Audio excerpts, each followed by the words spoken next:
from Al-Maghrib Institute, and I'm very excited for us to kick off with today's session, Can Men and Women Be Friends?, with our respected instructor, Shaykh Kamal Al-Makki, and our respected guest, Shaykh Abu Eesa, joining us very, very shortly as we jump into the topic. Before we do that though, inshallah, as you're joining us, mashallah, I see a lot of people have already jumped straight into the session, so welcome.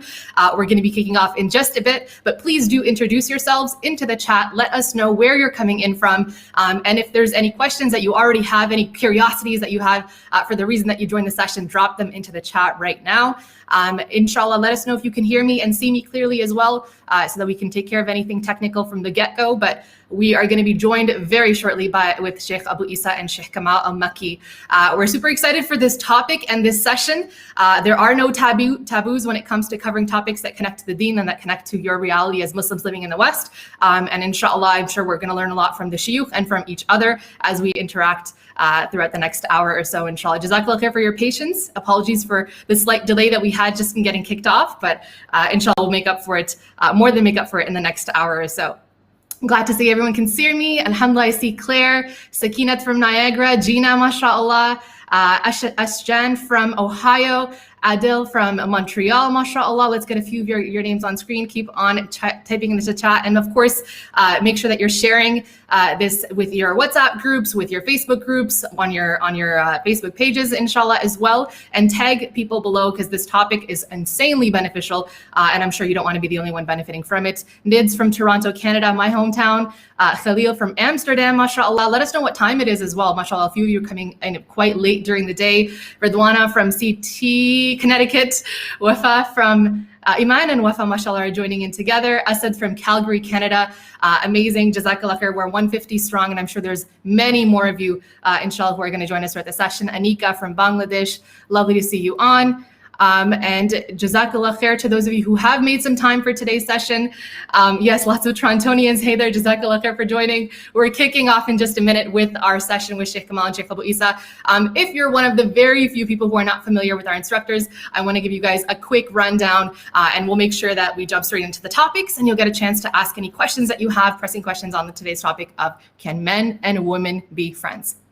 First of all, Shaykh Kamal Al-Makki, the man of the hour, has taught this course, Confidential Tafsir of Surah Al-Nūr, that is the basis of today's session, in over 20 cities worldwide to thousands of students over more than 6 years, mashallah. Over that course of time, he's honed the most relevant and important content to be delivered for the online experience of this course, and it's been recorded specifically for you. Shaykh Kamal is the acting imam at Clear Lake Islamic Center in Houston, Texas. He lectures and has online videos, but this will be his first ever online debut with Al-Maghrib Online. And he's also gained popular fame and positive impact through the both Muslim and non-Muslim communities alike. He's educated at the hands of numerous scholars from across the world, and he has both the knowledge and the humor to go hand in hand with his illustrious background, mashallah. Shaykh Abu Eesa is our one of our senior instructors.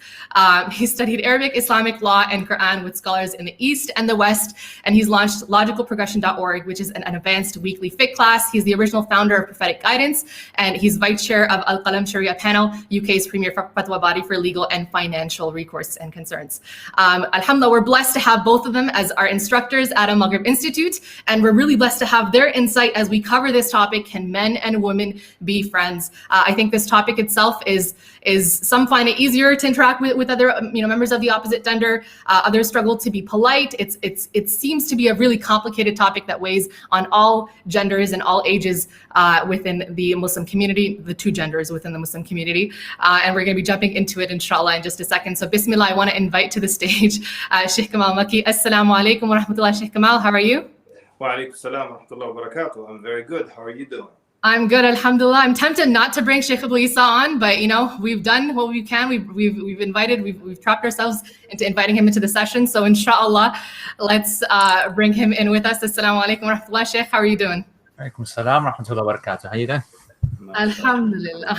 Wow, good to see. What an honor to be here with you. Yes, By the way, I want to apologize before we start. I want to apologize, Shaykh Kamal. I didn't know that the poster was gonna say Shaykh Kamal, Shaykh Abu Eesa, and presented by Hafsa, which basically makes you only the third reason for someone to listen to this talk. That's true. And but of course, that was not my idea, bro. I wasn't. I mean, I obviously it was gonna be you're gonna be second, but to be third, that was not my plan, bro. Number one. Number two, I also want to say, can we give some props to how everybody understands presented by Hafsa? It's like one word recognition. So it's like presented by Prince, presented by Ronaldo, just one name. That's the actual poster. There's Bro, so much I want to say. This has been in my nightmares since they put my name on the poster, but Jazakallah khair, Shaykh. It can only go uphill from here. All right, Bismillah. I mean, first of all, a number of things. I mean, Sister Hafsa, she's presented so far. This is her number 2,224 of these. Okay, that's the first thing. And then with all the seniors she gave you, the man, Sister Hafsa, he dyed the white hairs. You don't have to make him that senior, you know. I took it straight from the Al-Maghrib bio. I'm not inventing anything. Older. We just wanted some variety, you know. We wanted to have. What did you just say? What did you say? We wanted some general, you know, the Gen Z, millennials. We wanted some middle of the ground, and then of course we wanted to have the last one that's standing. I don't know what generation you are, Shaykh, but alhamdulillah, we have representation. Let's jump straight into it. I know this topic is going to be a spicy one, and I'm looking forward to all of you who are joining us. Mashallah, 200 of you, over 200 so far, to drop your comments and your opinions as well into the chats. We will be looking at and interacting with you there, inshallah. But save your questions to the end. There's going to be a lot of time for Q&A at the very end of the session. So bismillah. Jumping straight into it, Sheikhs, I'll pose this question to both of you, and I'll let both of you answer. But you know, subhanAllah, there's a huge draw when it comes to male and female friendship, especially within, I think, living in the West and the Western culture. But it's leaked over into even, you know, Muslim majority countries where, you know, Muslims are much more tempted or drawn or much more comfortable with the opposite gender than they are sometimes even their own. Why do you think that is? I'm going to pick on you first, Shaykh Kamal, since you're the man of the hour, inshallah, and then I'd love to hear from you, Shaykh. Okay, just all right. خير إن شاء الله. الحمد لله رب العالمين والصلاة والسلام على رسوله الأمين. أما بعد, I must also throw a quick shout out to, I noticed Adil Ghadban out there. Assalamu alaikum to you, and of course to everyone else who joined. So what happens is that we're hearing this idea that men and women can be friends. But you know what? After the Me Too movement, why are we even discussing this topic?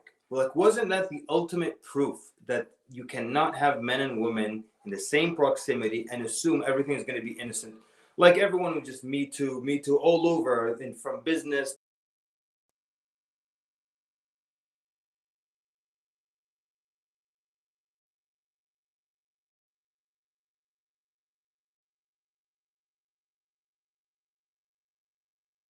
Shaykh Kamal, I think we've just lost your audio. I just want to make sure. I think there's a couple other people pointing it out as well, just making sure that we can still hear you, inshallah, because I think you were getting to a good point. I'm still here. Can you hear me? Yes. Now we can hear you. There's a bit of disconnect between the audio and the video, but we can hear you now, alhamdulillah. But you can't see me, huh? No, we can hear you and we can see you. Bismillah. You can go right ahead, Shaykh. Oh, okay. So only I can't see. All right. Basically, what I was trying to say, like, the Muslim world, of course, in the end, they're just following whatever the Western world has as standards.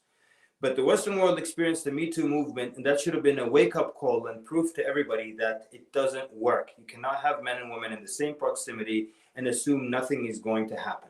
So just experience tells us, no, it's not possible. But on top of that, I've got some interesting studies for you, and the Westerners themselves are saying it's not really possible. I'll share that in a bit, inshallah.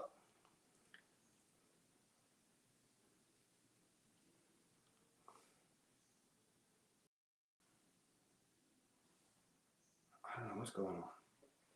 Am I still on? Yes, Shaykh, you're still on. It was going smoothly overall. We can hear you and we can see you, alhamdulillah. I think it might just be acting funky on your end, but you can continue, inshallah. Okay. Well, I mean, I said my part. Let's hear from the senior, Mr. Eesa. All right, bismillah. Alhamdulillah, salatu wassalam ala rasulillah. You know, obviously, Shaykh Kamal has literally no idea what he's doing because he's never ever spoken into a mic and a camera by himself before, except that his baji and has to help him out. And now his baji, basically, that's his missus, has basically said, you know what, I've had enough. Yeah, I need recognition. Me too. Hashtag me too. And so now he's by himself. And when he's by himself, he's completely and utterly useless.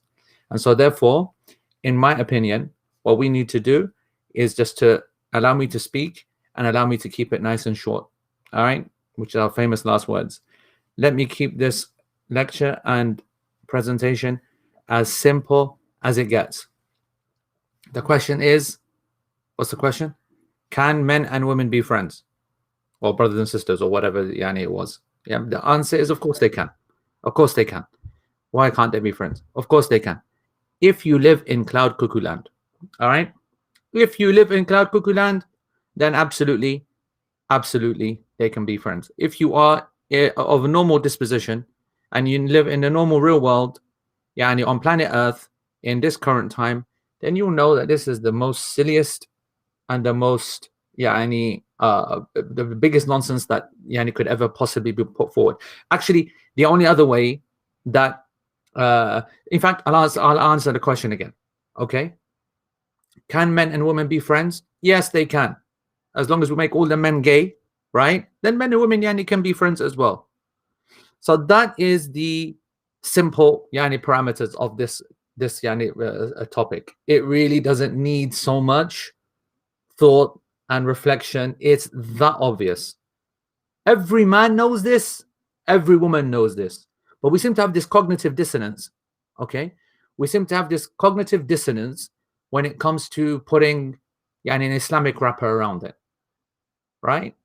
I mean, blatantly, because like I mean, the young YouTubers, they did like some kind of video, when they went around campus and asking everybody blah blah blah, and they were refreshingly honest and said, well, I got when I'm a friend with a girl or whatever, I know what I'm thinking and I'm looking at and blah blah, what takes to my attention, what I'm focused on, etc., etc. And so the idea that somehow Muslims have to take it slower or build up some evidence base or build up some logical approach, I think is a complete and utter waste of time. And that's the beautiful simplicity of deen, in that it doesn't fluff around in this kind of stuff, right? It is direct and straightforward. Just to use a line that someone has posted in the comments, is very, very straightforward. The Quran and the Sunnah, the examples of the early Muslims, which are always the best example to carry on in the future generations as well, make it so clear about people's roles, gender roles, and so on and so forth. And by the way, I know people get really stressed out when they hear the word gender roles, right? That's another kind of big no-no. We've gone past the concept of people having roles. No, you might have gone past the concept. From a Islamic point of view, we all have roles, all right? And that's not a problem. I think what's more important is for us to actually understand what are those roles, right? And that's the problem. Okay, when you have people who restrict, for example, the role of the woman, saying she can't work, right, or she can't get divorced, for example, and so she has to live in misery for the rest of her life, and that's her role. Her role is to sacrifice everything, her happiness for her kids, for example. This is a role of culture. This is a cultural role, not a Islamic role or an Islamically defined role. And so I want you to know that when men are straightforward and honest, and when women are straightforward and honest, then this is a non-conversation. And anybody who says anything else is a liar. Now that's harsh language, okay?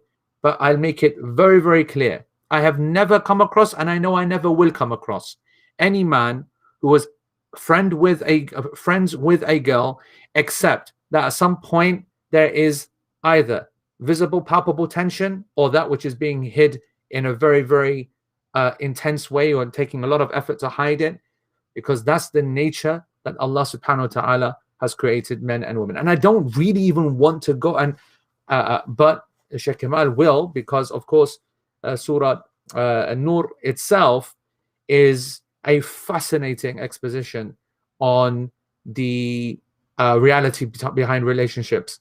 And obviously between men and women, and specifically illegal ones. And I'm sure that, you know, I don't want to take that from him, although frankly I don't even know whether where he is. Is he still alive, Hafsa, or what?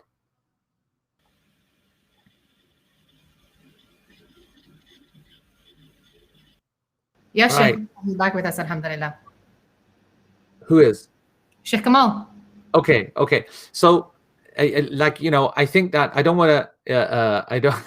I don't want to completely steal his thunder, because guys only got, you know, drops of rain. So if he ever was to put forward something, I don't want to completely make him, you know. So I'm not too sure how far I should go into the subject, but I want you to know that from a deen point of view, Allah subhanahu wa ta'ala tested men with their biggest test, which is women. And that's why Nabi sallallahu alaihi wasallam said, "Ma taraktu min ba'di fitnatan ashaddu ala ar-rijali min an-nisa."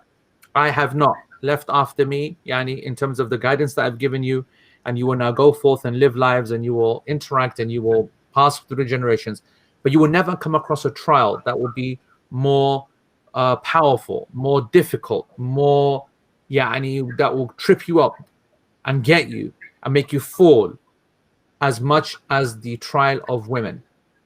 Now, that doesn't make women, and that's not some misogynistic hadith that makes out women to be the shayateen or whatever. It clearly states the threat that women are for a man, and that to deal with that threat, you apply the sunnah, you apply caution, you apply honor and principles, which are not Islamic necessarily, even in principle either. This is a human reality. You'll find many of the movements and the religions of yesteryear, as well as today, those that were pre-Islam, let alone after, that were very clear about decorum and etiquette and chivalry, for example, honor and nobility, etc., etc., etc. So I think that's Shaykh Kamal, I think he wants to speak from the message I have here. So yalla, bismillah. All right, Shaykh Kamal, welcome back. Is everything good, inshallah? Oh, no. No, Shaykh Kamal, we can't hear you just yet. We see you on screen, alhamdulillah, but we can't hear you just yet. Just like AE, unfortunately, I can't read the cups. I can't read the mug just yet. All right, Shaykh, we'll let you reconnect the audio, inshallah. In the meantime, I do have a question that I think we need to scale it back, because I know the course that Shaykh Kamal is teaching on this topic, called the Tafsir of Surah Al-Nūr, has a lot of, you know, difficult, like, taboo topics that are covered. There's issues of zina, people's reputation, slander, and then it also goes into encouraging marriage and the rules of you know, communication between genders and stuff like that. Let's tile it back, because I see a lot of questions into the chat where people are saying, you know, what about if you're being friends but you're maintaining Islamic boundaries, and what if it's like a halal friendship and stuff like that? What if it's a work friendship? What is what you would label a friendship that it goes outside of Islamic boundaries? Excellent, very good. Okay, so when I say friends, I mean it, friends as you understand it. Okay, friends which the culture understands. A friend is who? A friend is someone that you are in communication with, that you speak privately with, that you trust implicitly with things to do, etc. You call upon for favors, you call upon to help, etc., etc., etc., etc. That's what a friend is. That's something which is not possible to do with another, with someone of the other gender, primarily because friends are nearly always alone. All right, I mean, let's not make it, you know, do we go out as a gathering? We'll come to that later on, right? Let's just keep it one man, one woman. You know, if you might want to debate with me, hold on, you know, we must be able to speak and interact with one another. We're not talking about that. I'm just asking a simple question. Do we all agree that it is impermissible for a man and a woman to be isolated? What's known as khalwa. We know that that's something which is impermissible. The Prophet ﷺ said that when a man and a woman are isolated in this manner, then shaitan is their third. Okay, so that's clear. Now the question is that if that is the base reality behind friendship, or between the definition of friends, whatever definition you use, whatever your working definition actually is, a friend has a level of interaction, trust, privacy, solitude, going out, traveling, all the rest of it, that requires solitude and requires deep getting to know one another and feeling very caring for one another and feeling love for one another. The love of your friends, for example, is often more than the love of your family, right? Straight up, a wife, for example, will have a friend that she likes more than her husband, for example. And a husband will have his boys, for example, that are closer to him or more brothers to him than his wife is a friend to him. Friends can elicit the most incredibly intense emotions, which is not the case for acquaintances.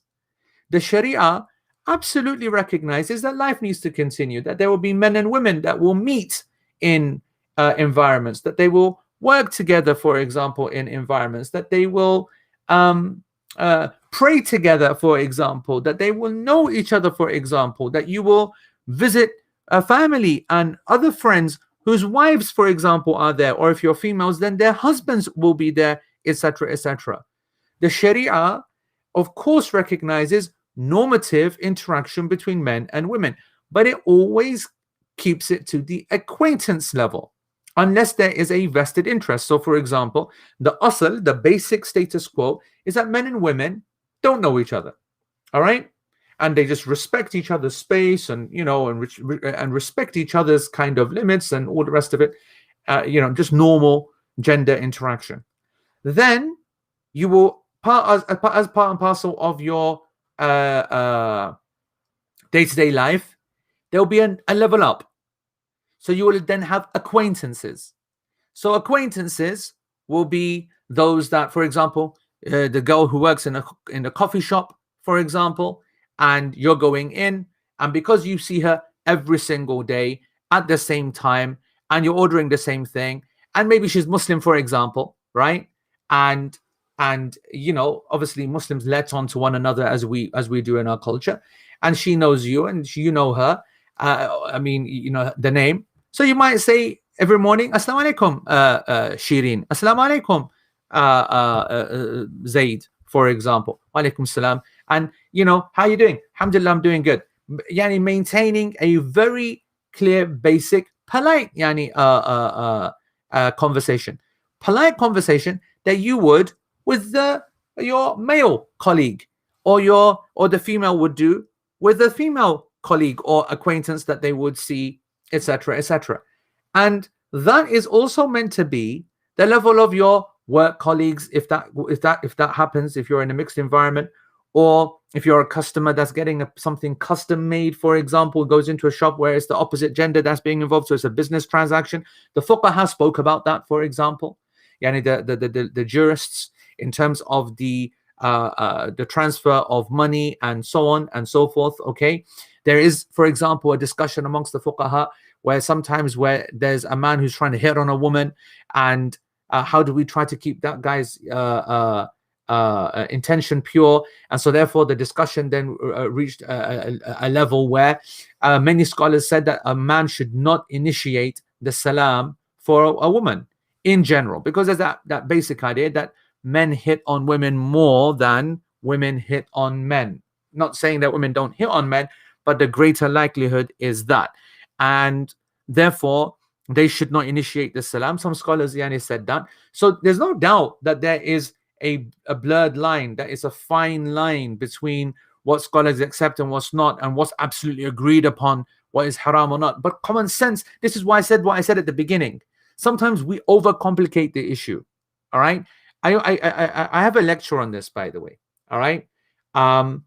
It's called Boys and Girls. You can find it on YouTube. I gave it ages ago, like 15 years ago, maybe even actually 03. So that's like 18 years ago, right? And this lecture I gave after years had passed, not years, but years had passed after the series Friends had finished. Okay. Now, Friends, many of you are too young to even know what it is, but they did that whole reunion thing about that sitcom Friends, and So some of you might have just heard the name of it, now, and have a rough idea what it's about. So here's the thing. So I'm from the generation of Friends. Those actors were from my generation. That was when I was young. That was the one that was on TV. And a lot of people who are in their 30s, 40s, and 50s will remember remember that kind of frame of reference. The point I made before once, which I'll repeat again now, is that our generation, right? When I say our generation, I don't actually mean our generation. I mean our culture. So that's Generation X, Generation Z, Generation Millennials, and whatever they're called. These last 20, 30, 40 years, all right? Growing up in Hollywood and dramas and soap operas and whatnot, have absolutely zero excuse in front of Allah, okay? Zero excuse in front of Allah on this subject. Because if you think about the early writings in the books pre-Islam and the other religions, and then in Islam itself, of course, the narrations from companions, and then, thereafter through our last 1500 years of history, common history, Islamic history, national history, and so on and so forth, okay? If you look at that, their basis for maintaining distance between men and women and keeping the lines very clear and keeping the boundaries very, very clear was based upon anecdotal experience and stories and religious scripture and the kind of stuff that people don't want to hear because it's their parents telling them or it's their religion telling them. And people are rebellious against everything that their parents tell you and rebellious against divine scripture or religion, okay? So you know what people really like and enjoy? People like popular culture telling them the stuff that, and that's how we speak and we act and the way that we react and our accents and our vernacular and the way that we carry ourselves is based upon popular culture. We soak it up in a very, very powerful way. So let me tell you then, what excuse do us plums have when the last 30 years of our popular culture has proven without a shadow of a doubt, okay, a shadow of a doubt, that there is no such thing as Friends? And the biggest irony is that the program that was called Friends, that tried to advertise the fact that they were actually a group of people who were just friends, not only didn't end up as just friends, they had affairs with one another, abusing one another, married one another, adultery with one another, mixed matching, blah, blah, blah. That's just one example back then. Now, where you're talking about these disgusting programs, reality TV and Love Islands and X and Y and Z, where you got people who are married or in relationships go and be isolated together, and they celebrate that. They celebrate the fact that they're taking someone in a relationship and putting them together to see what will happen and putting cameras in their bedroom. And this is our popular culture right now. And with that level of proof to see that there's no such thing as this idea that nobody has any tension between them. When popular culture started off, when it was relatively innocent in the Friends generation, let alone what's happening today. And here's the irony, I'll close on this, okay? They had the Friends reunion. And I remember reading the headline the next day, that they're getting the actors together again to discuss the show, whether 30 years later, 20 years later, whatever it was. You know what the headline was? Uqsim billah, the mind boggles that people are so stupid that they don't believe this, okay? Or they don't appreciate this, or they think that, I'm just friends. You know what the headline was? The headline of the whole program, after it was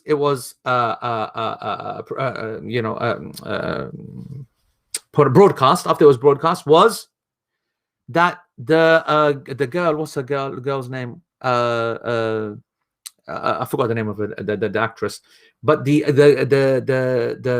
forgot the name of the guy as well. But they were actually in love. That's what I want to say. That they were actually in love.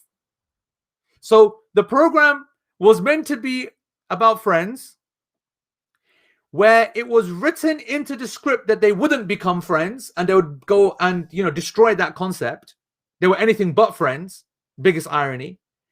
And that just working together, they were considering adultery and this and that and whatever, blah, blah, blah. It was the major headline. that they actually Rachel and Ross, that's it, okay? That they were actually going through that. And people say to me, Yani, you know, but we're just friends. Can I email her? Can I whatever? Can I WhatsApp her? We're not meeting Yani in real life. There's no such thing as Yani isolation when you're private. Yeah.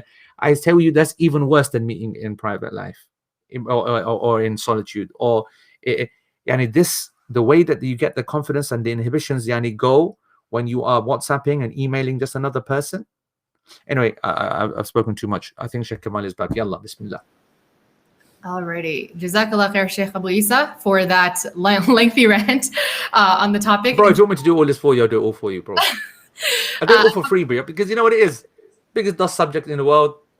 And clearly you haven't, I don't know what's going on. Neither Hafsa, yeah? Presented by Hafsa. I don't know where she's disappeared to. I don't know where Kamal's disappeared to. It's just me on the screen. Sheikh, is your computer working? Oh, and he's gone. It wasn't me. It wasn't me. It was not me. That was justice. That was justice. That was absolute justice, Sheikh. Alhamdulillah. Justice has been restored. So, Jazakallah khair for rejoining us, Sheikh Kamal. Thank you for everyone with your patience. And mashallah, there's been a lot of good comments and interaction happening with Shaykh Abu Eesa's points that he's been making. Oh, who put him back on? You blocked me there, you cheeky fish. I didn't touch a single thing. No, it wasn't hilarious. You tried to sabotage me. Didn't touch a single thing, Sheikh. That was all Allah. Do I look like I'm in a hotel room in Turkey and in the backwaters of Texas? Do I look like that? Do I look like that? It's Bosnia, first of all. Welcome back, Sheikh. So essentially, we've heard the in-depth about the gray lines, what's permissible, what's not permissible in terms of friendship, what actually crosses the line. What we want to jump into now is, Shaykh Kamal, I know there's a lot of studies on this topic as well. I'd love to hear them from you, inshallah. And then I know there's been tons of questions coming through to the chat. So I think we'll take it to the end with questions. But I want to remind you all, inshallah, that this entire experience and the topic itself is going to be covered in much more depth in Kamal's online course. That confidential with Shaykh Kamal Mekki, inshallah. So, Shaykh Kamal, the stage is yours, inshallah. We'd love to hear what you have to say. Okay, so first of all, I looked up studies on this because, if there is any proof that this is possible, then let's explore that. So, first of all, I'll start by mentioning a number. Like, there's one psychotherapist, her name is Dana Dorfman, and she says that what I like about what she's saying is that even though she kind of believes it's possible, she's saying that at least they'll consider taking the relationship to the next level. And she says, I think it's inevitable that it's going to cross at least one person's mind. So already the fact that one of the parties is going to consider making their relationship not just platonic, but romantic, tells you that that's not something that is natural. That's the first thing. The other thing, there's another, Dr. Wendy L. Patrick, and she says, she's on the extreme end, she says, men and women certainly can just be friends. She's saying, absolutely, they can be friends. And then what's funny, it's funny when people contradict themselves like that. She says that she admits that it often does develop into something larger. So the fact that you tell me, yes, absolutely, they can be just friends, but one of them at least will consider taking it to the next level, that means they don't see you. They're just friends now because that's what the relationship allows. But in their mind, if they could take it to the next level, then they will do that. Then there's another study from the University of Wisconsin. They brought 88 pairs. So 88 times 2. That's how many people they brought. And they were supposed to be just friends, and they studied and analyzed them for a good while. And here were the results. Okay, number one, they found that the males typically had or wanted to move it to the next level and make it a romantic relationship. And because they always thought of it romantically, they automatically assumed that the girl also had the same feelings. The women were blind in the studies to the opposite sex or to the males, because they were not attracted to their male friends, so they assumed that the lack of attraction was mutual. Then they found that men were more willing to act on this mistakenly perceived attraction. And the results, they say, I'm quoting, that men relative to women have a particularly hard time being just friends. All right. So what happens is they basically said if men thought like women, then it would be possible for men and women to be friends. But study after study shows that the man always wants to take it to the next level. They're always attracted, and they would always, or most likely, want to take it to the next level. But the women think in their minds that we're just friends. And then, of course, there are other cases where the woman also becomes attracted and wants to take it to the next level. So it says, can men and women be just friends? If we all thought like women, almost certainly. But if we all thought like men, we'd probably be facing a serious overpopulation crisis. Another study conducted in 2000, the year 2000, was surveying college students, and they found that men are more likely, again, to see the opposite sex as a romantic potential, and women didn't see it in the same way. The same study found that 22% of the men admitted to zina with their friend, and 11% of the women admitted to zina with their friend.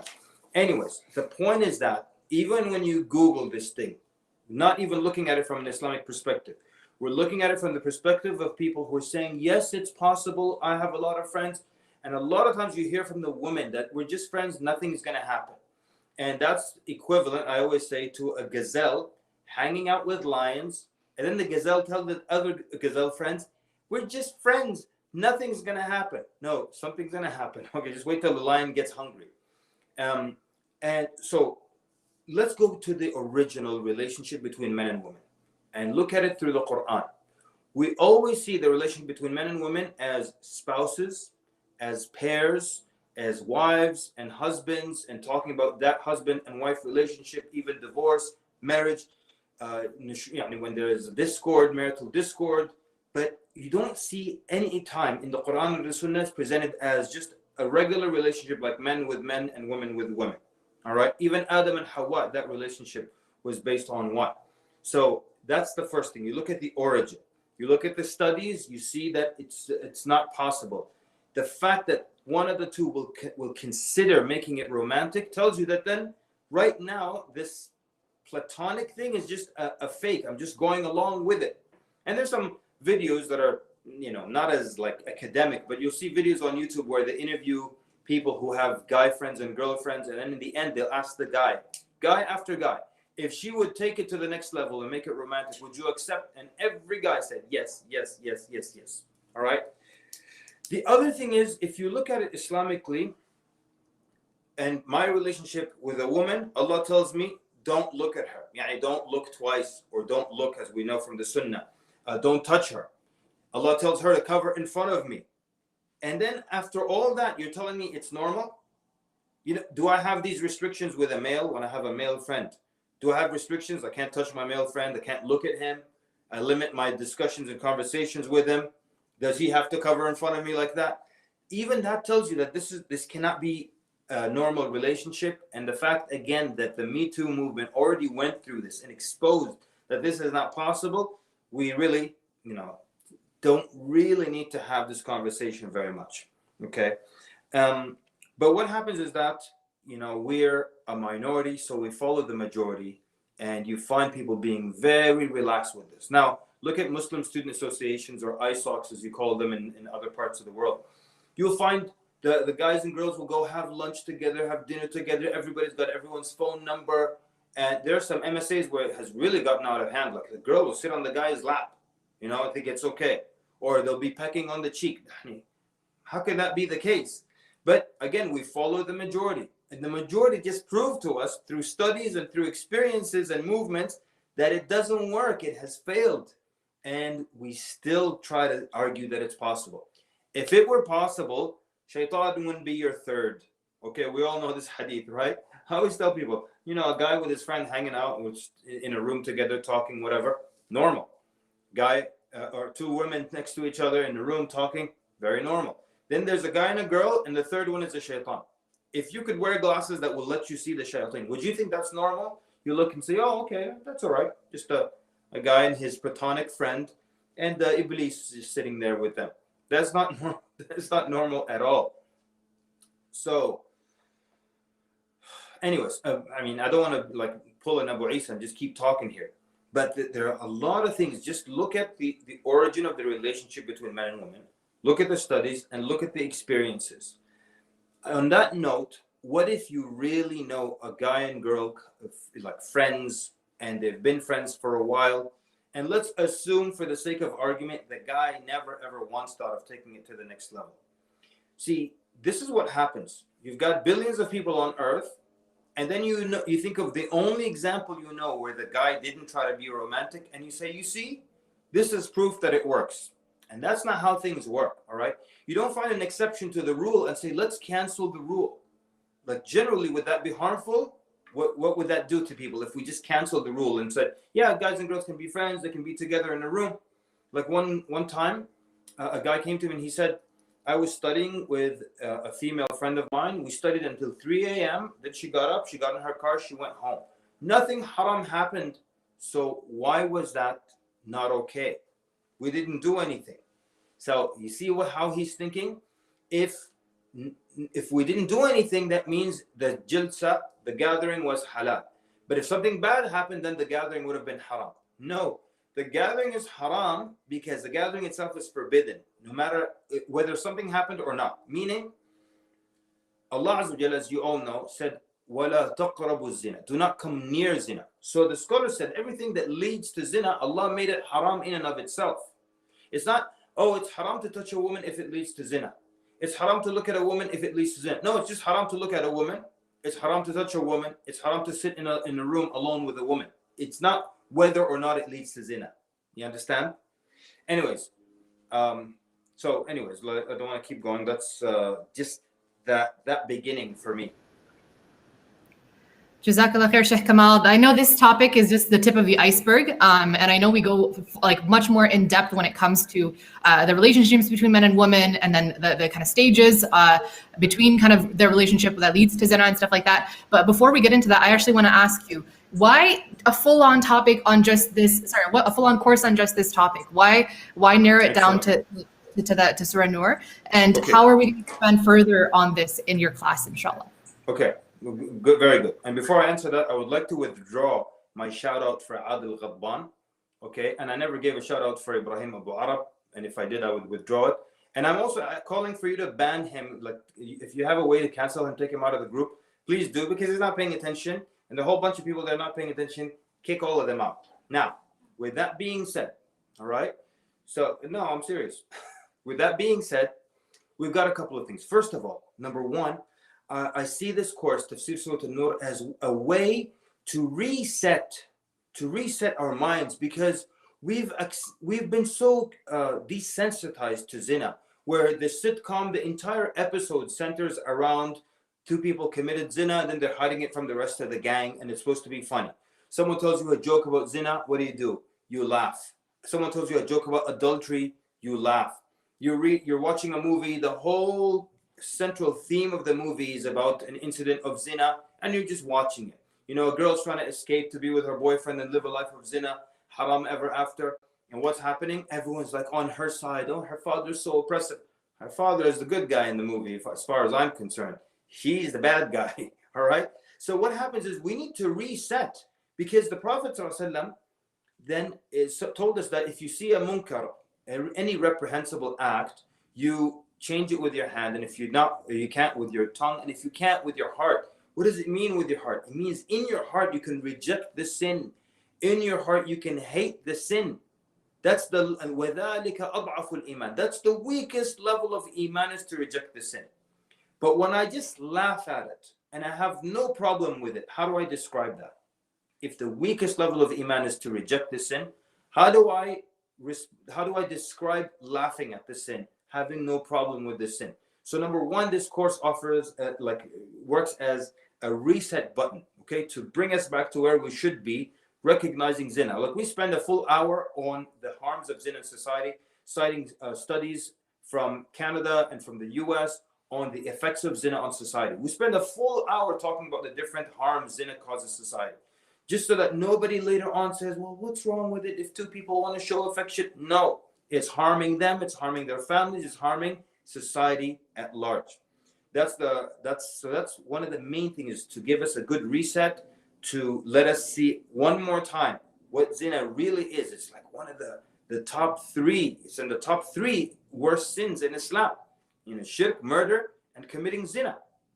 And it can't be that we'll take something like this so lightly, and taking the things that lead to zina lightly. We're now, guys and girls are just friends, and the girl sitting on his lap, wearing hijab, sitting on his lap, or pecking each other on the cheek, or just giggling with each other, lunch and dinner, and it's okay, and nothing's gonna happen. And we're in public and we're in front of people. But don't the things that start off in public, in front of people, eventually lead to in private, away from people? Like Senior Shaykh Abu Eesa, when he was saying that, what do you call it? That when you're talking on the phone or you're chatting, that's worse. It lowers your inhibitions. And I know a practicing brother, and he was talking to practicing sisters for marriage. But he said the conversations would get super dirty. But if the sister's in front of you wearing her hijab, you would never dare speak to her like that. But now, because she's far away and nothing can happen, people become very, very relaxed. All right. So that's really, in a nutshell, why we did the class. But also, there are some other things. The whole class is not about zina. There is the etiquettes of lowering the gaze and visitation rules, which people forget about. And there's, talking about the hypocrites, and of course, the light of Nur, the verses of Nur. But it's also to give you a look into how a Muslim courtroom operates, the philosophy under which it operates. And you get to see so much mercy in the Sharia and how the Muslim state would be run as far as these crimes are concerned. And it's so important because living in the West, we don't have any idea what a Muslim state looks like. We think instead of, guns, everyone is like the Wild West, but everyone has swords. And it's far, far from that. Wallahu a'lam. Jazakallah khair, Shaykh Kamal. Thank you so much for that. So we're going to jump into a Q&A in just a second. I see questions that are sneaking in. I want to ask everyone to please keep your comments to questions right now, so that we can make sure we honor those of you who have some really great ones coming in. And I want to remind you as well that this is just going to be one opportunity to interact with Shaykh Kamal and to go delve deeper into this topic. We have a full course on this for a reason, and we're going to be having 4 Q&As with Shaykh Kamal on the topics that are covered in the course, this being primarily one of them, and giving you guys the opportunity to take some time to understand the content, to absorb the professionally recorded modules that he's created for Confidential Online, and then to come to him live and ask him your questions. And inshallah, have a lot more time just reserved for that. So please head over to almaghrib.online and check out Confidential with Shaykh Kamal Mekki to find out more. There's a lot more details on the page in terms of what the course is going to cover, and you're welcome to drop any questions that you have about it in the chat. What I like about what Shaykh Kamal mentioned is about Sharia law and about understanding the courts of law is, the laws of Allah subhanahu wa ta'ala, if it's very it feels right now very disconnected from the realities that we experience in the modern world. And if you don't understand them, if you don't, you don't come to peace with them, you're going to have a really hard time in so many aspects of religion. A lot of times, Sharia or the Islamic law can feel very complicated. It can be harsh. And to be honest, it's just very completely misunderstood. So this course allow that to be your kind of door into understanding the deen better, into understanding your relationships with the opposite gender, and inshallah leading up to when you find the right person, when you get married, the right way to go through that process, inshallah, as well. Let this be the door for that. So head over to almaghrib.online to take that opportunity. Now, I see a lot of amazing questions have come in. So I'm going to make sure that we take some time and give our instructors a chance to respond to them. So I'm going to bring back to the stage. I'm going to pop off and I'm going to ask the questions that I see listed into the chat. And I want to bring back Shaykh Abu Eesa and Shaykh Kamal, inshallah, to answer them for you. So Bismillah, give me 1 second. And Shaykh Kamal's back and Shaykh Abu Eesa. So Bismillah, let's see who gets chosen first for questions I see. How do you make friends in a fully non-Muslim environment, and how you keep those friendships halal? Shaykh Abu Eesa, I'm going to pick on you. It's been a while since we've heard your voice. We miss it. Specifically non-Muslims? Yes. Yeah, meaning how do we, the relationships that we have in that working environment, how we keep them halal? Yeah. So, as I said before, sometimes people over-Islamify or Islamicize an issue, okay? The environments that we work in, most of them being professional as they are, I'm echoing, I think, I'm getting feedback from your microphone, Hafsa. I think you need to mute your microphone. The professional requirements, for example. So in the National Health Service, which is where I work, for example, the concept of a chaperone when you're doing any kind of consultation, right, is something which is well established just generally. Let alone the amount of conversation or banter or whatever that is said. People think that the Me Too movement is what has introduced all of these things where there's legislation and now there are people that are going on about it, whatever. This is what, in any professional environment, there's always been a focus on keeping distance and keeping things platonic and keeping things, at a professional level. This doesn't require Islam's extra focus or extra fiqh details. Every man and woman knows the tension that occurs between the opposite sexes. Everyone. And if they don't, they're lying. They're lying. And so when a person says, you shouldn't be friends. That's it. You shouldn't be at that level of what I explained at the beginning of what a friend is. Now, if you know that and you've got that, those inhibitions that Shaykh Kamal mentioned, right? That the concept of inhibitions is very, very important in this entire subject. Okay, if you have that and you know it, then and you're confident in a working environment to be doing a meeting or an X or a Y or a Z or a project or something that needs to be done in a group of mixed people where you're interacting, then that interaction will be permissible with your work that needs to be shared or whatever. But the same thing would happen, that Islam would require you, which would be to have a chaperone, to make sure there's always a gathering, that you're not communicating by yourselves. I have a principle, for example, that I tell people, that I generally tell people, which is that if you have to do an emergency kind of, for some reason, something pops up and you need to communicate with someone, okay? You need to communicate with from someone from the opposite gender. I want you to imagine during that communication, okay, because it's not haram for a man and woman to speak to one another, and it's not haram for a man and woman to interact with one another, okay? So if you've got two people that know each other as an acquaintance or even what you think is a friend, right? I want you to know, for the person who's asking, how can I maintain this relationship? It's this simple. Everything that you're writing and saying is being broadcast on one of those massive adverts, right? That every single person on the road is watching and seeing, and especially your spouse and your parents and your kids, wife and husband, every single thing, every single aspect, all of the facial, your heart rate, everything, like as if you're a lab rat, okay? Everything, every word is being written out, like one of those kind of crazy movies where basically they're copying everything that you see and it's being advertised. He says this, you say every LOL, every emoji shared, every whatever. That's it. That's the simple criterion that you can use to establish what you consider to be the necessary relationships that you need to have with other people. I've been working in non-Muslim. Someone asked, why does this need to be taught, and why by Shaykh Kamal?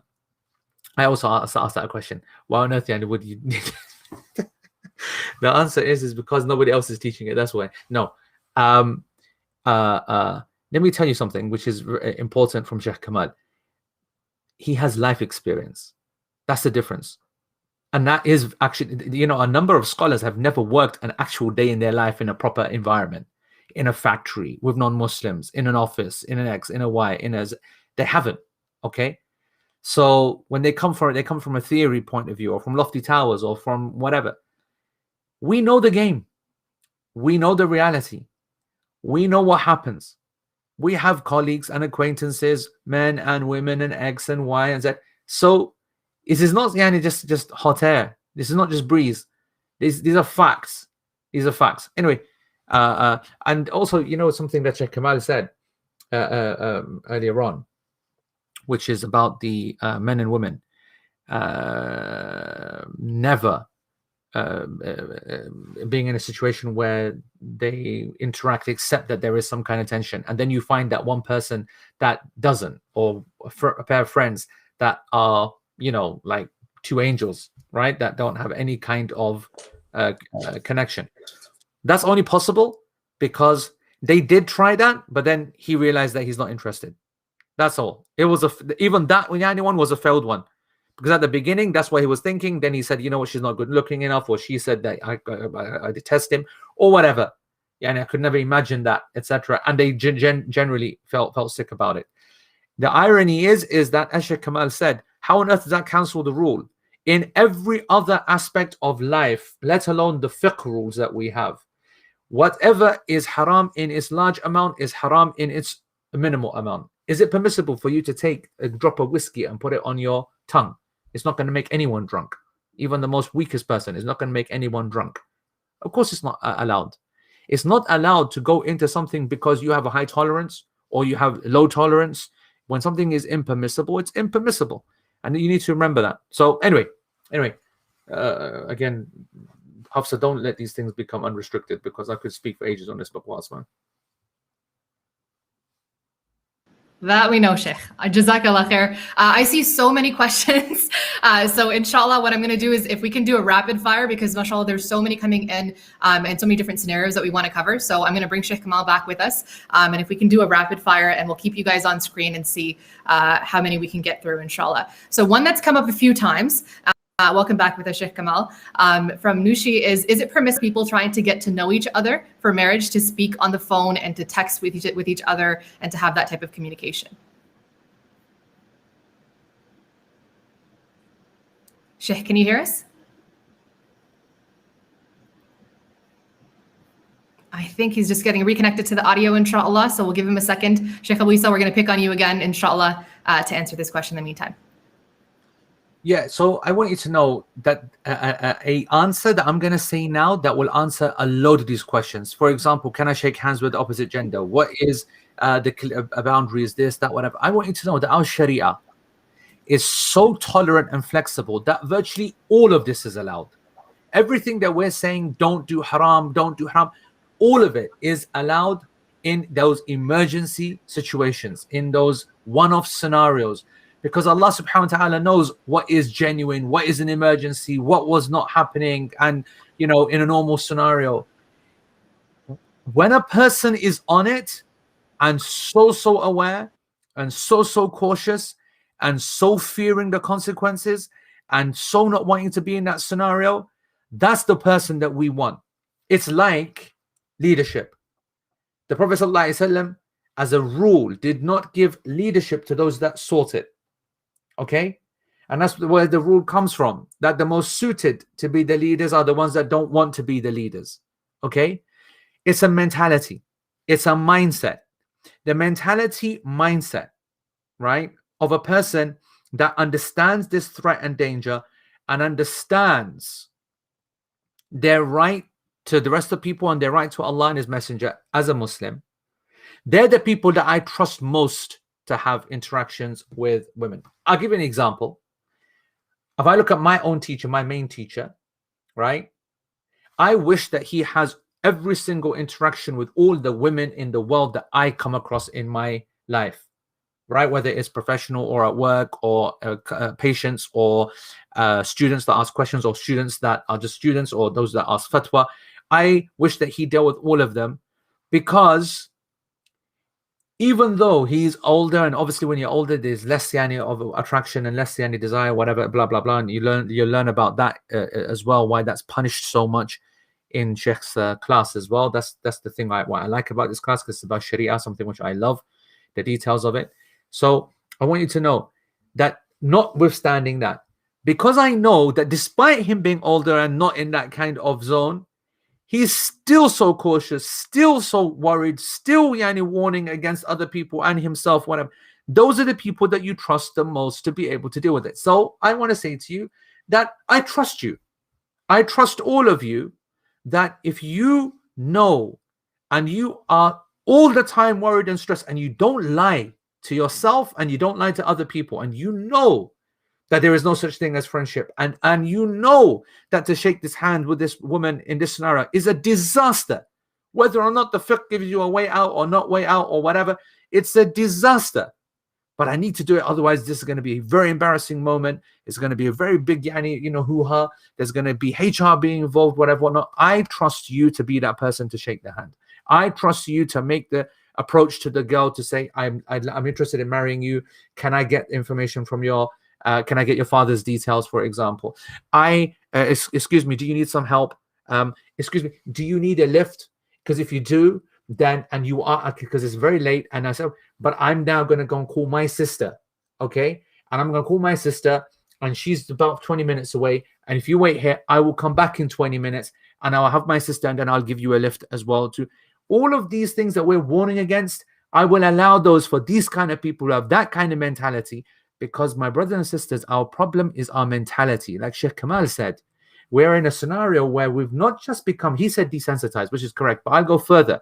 We're not desensitized. We celebrate that reality because our mindset has been corrupted so much that we see falsehood as khair and entertaining and something to follow and to get excited about and to read the headline and to buy the newspaper or click on the clickbait headline on the Twitter or whatever. When we hear about the relationship, when we hear about the affair, when we hear, as I said, this is society. Society is not.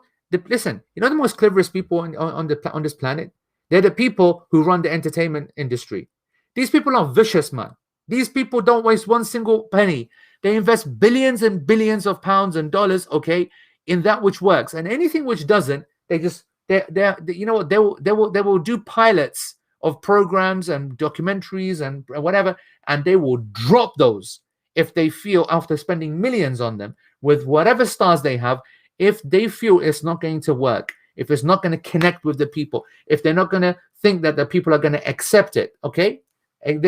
So when you see what they're putting out in the programming that they have today, and the magazines and the websites and the way that women are portrayed and men and relationships, whatever, whether you're advertising perfume or whether you're advertising cars or whether you're advertising a website, GoDaddy. Well, uqsim billah, I never forget the first day I saw a GoDaddy advert. I was in a hotel in Canada. We were doing a class. There was a couple of us in the thingy, and the TV was on, and the adverts came, and there was advert came on, and there's all these naked women in bikinis and this, that, whatever. And I said, what the hell is this? And then it said GoDaddy. And I couldn't work out, first of all, what the hell GoDaddy is. And I couldn't then work out what the hell was going on. Then I realized that GoDaddy was a site that helps you make up a website. It's a website maker, right?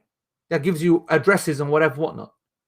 But it's synonymous with nudity and this and that and whatever, because that's what sells. That's what people remember. I remember it. I would never have thought of who the heck is GoDaddy and whatever. I remember it. So I want you to know that everything that goes out there is because they recognize that culture celebrates it, remembers it, will buy it. And that needs a reset. And that's why, my brothers and sisters, genuinely, I just end on this. The reason that I like this subject, and you guys don't know, obviously, this class has been taught for a while on site. This is a small aspect. The zina part is a tiny aspect. The real thing about this class is Shaykh Kamal explaining why the Sharia does what the Sharia does. Resetting how you think about your responsibility as a citizen in this world. Making you realize why you should act the way that you should act when it's you're walking and drinking, and the way that you should have, and to recalibrate, to resensitize your heart to whatever is going on, because you are being manipulated so much. And one thing I'll say about my guy is that psychologically he can really mess you up, Kamal. Yeah, very powerful. He chats a lot of breeze, very persuasive, very funny guy, and Alhamdulillah, at least this time he's doing it for some good. At least doing tafsir. And mashallah, tabarakallah. That's enough before I start cussing him. All right.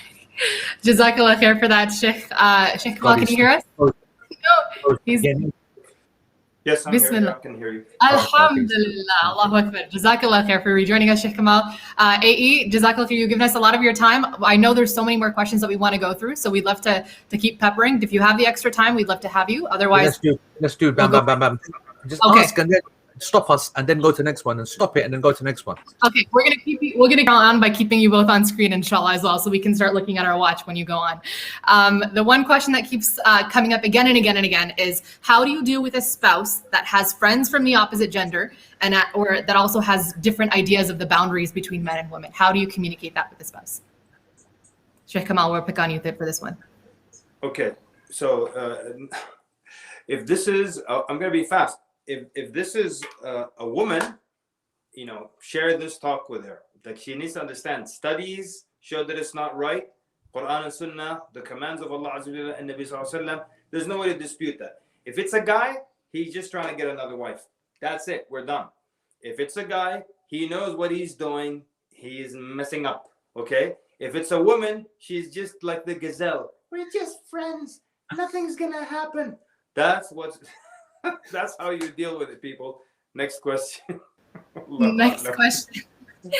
Speaking of, I see the mention of social media as well. What are the limitations when it comes to friendships on social media? Is it permissible to have friends on Facebook, on Instagram, on Snapchat, etc., and interact with them? Okay, so basically, I mean, and I'm not accusing this questioner, but generally, these types of questions, people are looking for the what's that word? Basically they're looking for the bare minimum and the loopholes. You know, what's the minimum? Look, the safest thing, and Shaykh Eesa mentioned this hadith earlier, the Prophet said, I've never left anything, a fitna, stronger for men than women.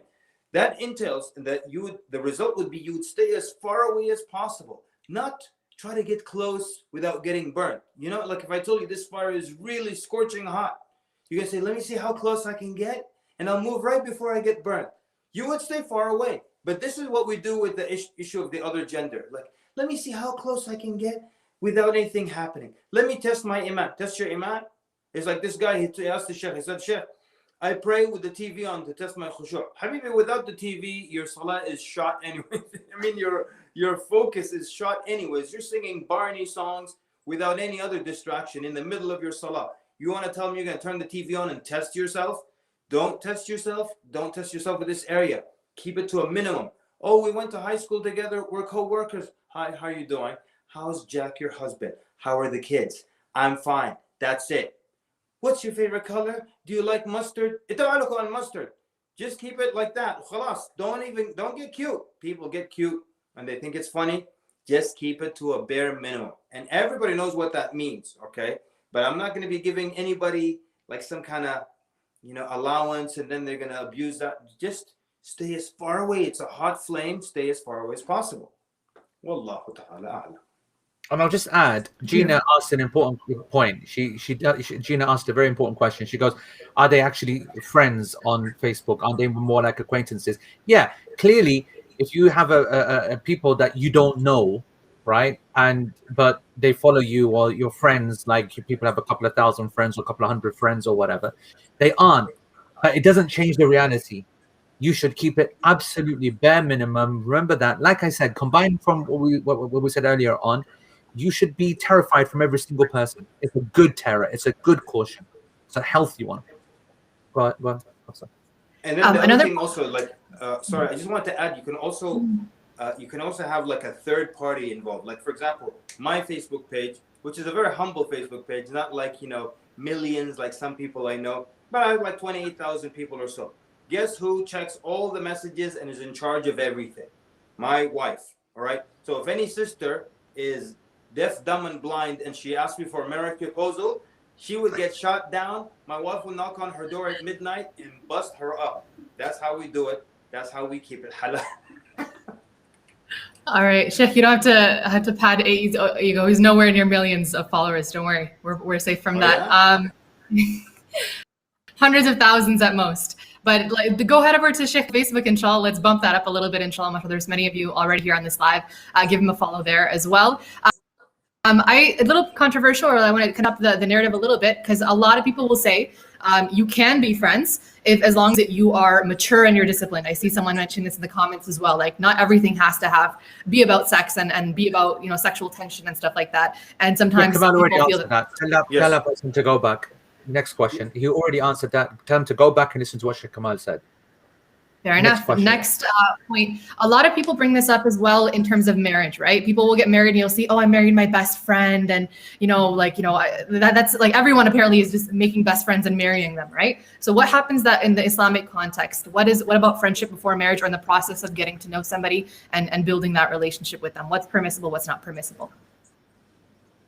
Shaykh I'm gonna Kamal, pick Go for it, Sheikh. Knock it out. nothing to say, bro, because I work with my... This will become too funny. Go on, Karen, you answer. The reason I wanted you to answer this, because I could see the potential for meanness in the answer, and I could see in your eyes that it's boiling. Oh, Allah needs to calm down, man. I'm going through a whole pint of this, man. Come on, you answer. I mean, okay, first of all, I kind of have to quickly mention, like, some people said, yeah, the mature people can be friends and nothing will happen.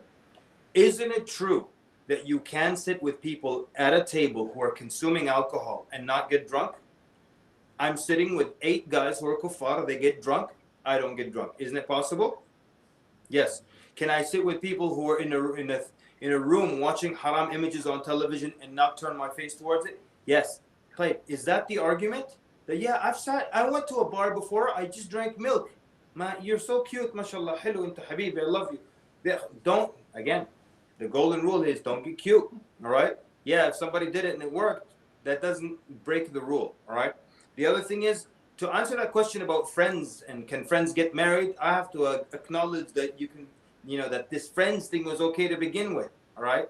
So, I don't know what people are thinking. Like, I don't know what that means. Like, so I'm just friends with a bunch of girls and I marry one of them. That's not a halal relationship to begin with. That's not a proper way to find your spouse, okay? So, I don't know. I can't answer that question. It just doesn't make any sense to me. Sorry. Okay. Next question is, how can we be clear on our boundaries so that the other person does not cross them? And I'm going to add to that in terms of in non-Muslim environments, how do we respectfully maintain distance and don't give people the wrong idea while not at the same time? I just want to just say something, because I know that's obviously Shaykh Kamal goes into this a lot more detail in the class, and he has the Q&A sessions that will be dedicated. This obviously was meant to be a presentation, less Q&A, so we're not having that much time. But I will say that, again, Muslims are not weird people that we have no connection with people when we get married, right? Don't think that what we're saying is something like, just being extra and being weird. Of course, you get married to someone that you get attracted to, right? That attraction occurs. It's because you hear something, or you hear them speaking, or you've spoken to them before, or they're handsome, or they're beautiful. So the idea that Kamal focused on was very accurate. What was the actual relationship before? We don't want to be establishing the concept that you are friends. That's the bigger problem. That's not to say that you're going to get married to an enemy. We're trying to say one, but trying to, maybe assume that if we don't allow this, then that means that you must get married to someone that you hate.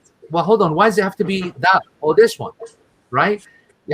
We said that in the Islamic, if people follow fiqh properly, there are people involved, there are chaperones involved, there are conversations that occur, there's a decorum that's done. Many meetings can occur. Don't think that, I think it's clear what I'm saying. As for the question, it was what? It was how do you know the boundaries are? Yes, boundaries so that other people don't cross them when it comes to friendship, and how do you do that without coming off across as rude? I think, to be honest, I answered that earlier on as well. Rude and so on is a subjective reality. Some people will see it as rude, other people will see it as incredibly honorable.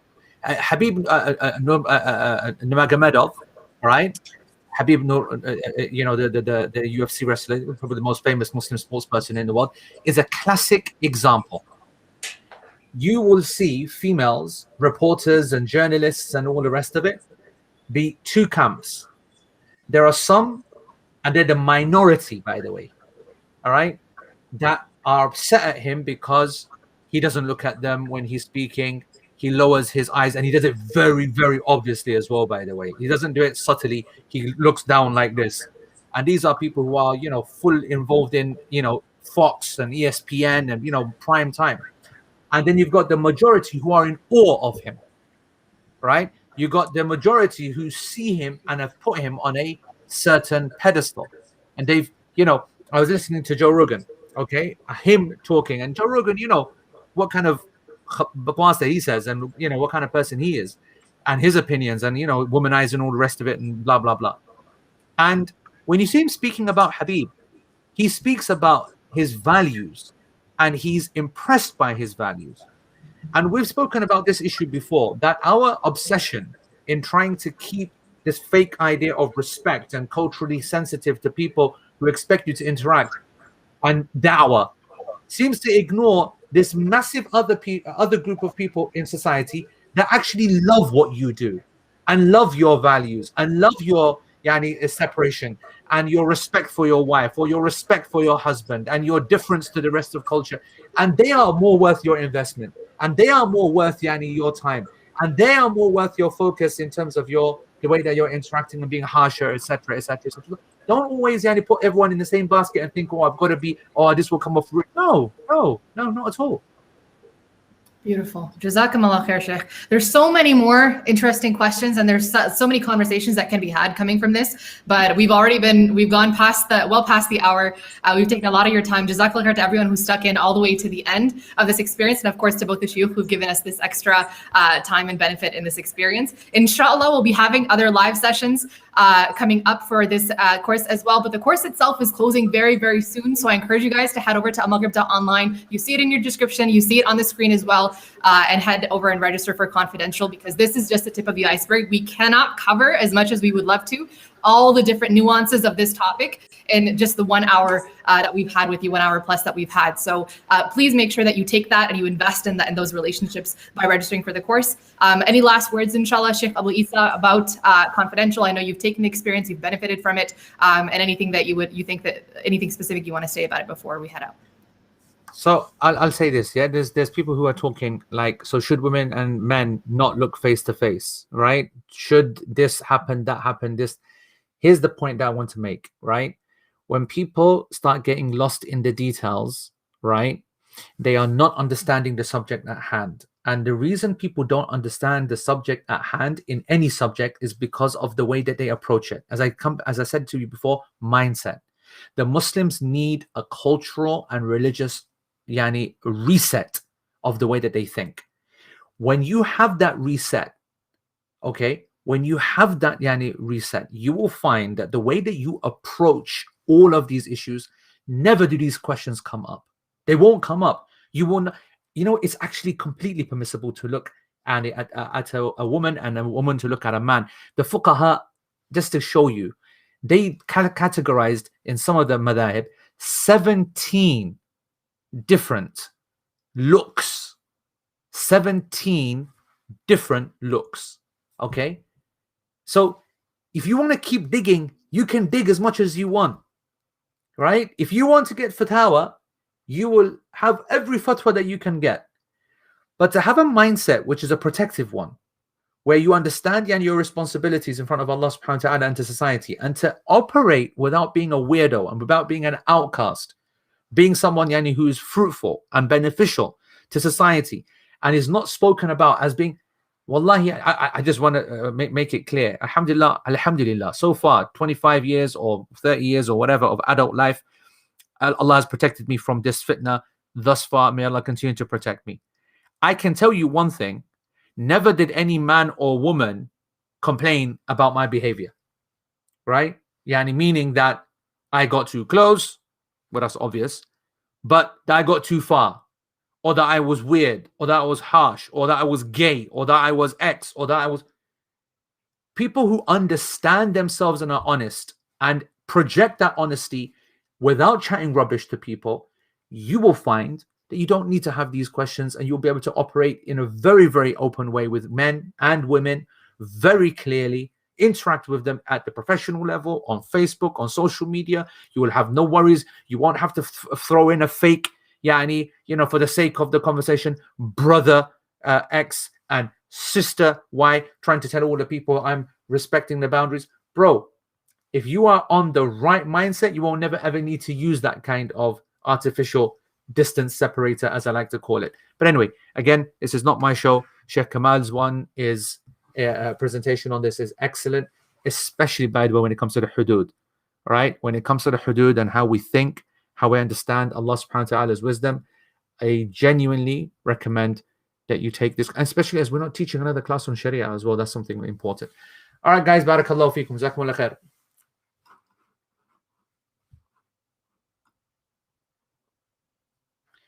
I'm not gonna lie, I can't hear you. About your behavior day and night. Now I can hear you. Now I can hear you. Okay, alhamdulillah. I think IO has been good for my end. So Jazakallah khair. Oh, well, you missed the whole diss and everything. I was just saying okay, now I have to repeat it, Sheikh. But we don't complain about your behavior in that sense, alhamdulillah, but day and night behavior overall. So don't worry, it's just in that sense that you're protected. Badge of honor. Badge of honor.